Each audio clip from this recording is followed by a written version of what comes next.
Evet kıymetli hayırseverlerimiz, sizden almış olduğumuz vekaletler doğrultusunda umut kartlarımıza bakiyelerimizi yükledik inşallah. Bu umut kartlarımızı derneğimize kayıtlı ihtiyaç sahibi ailelere dağıtacağız.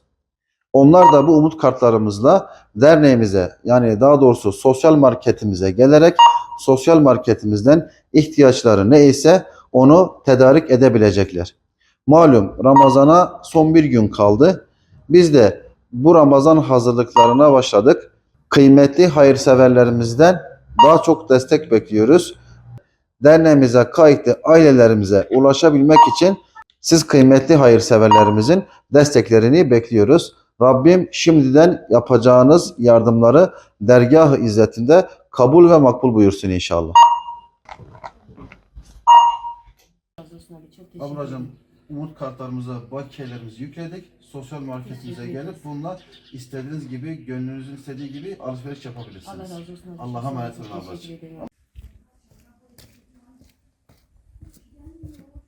Bunlara umut kartlarımıza bakiyeler yükledik. Sosyal marketimize gelip istediğiniz gibi alışveriş yapabilirsiniz.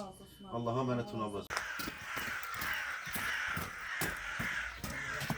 Ablacığım umut kartlarına bakiye yükledik. Sosyal marketimize gelip alışveriş yapabilirsiniz. Tamam mı sen?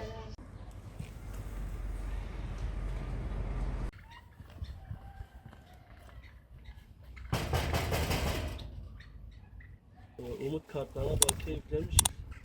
Gelip dernekten alışveriş yapabilirsiniz.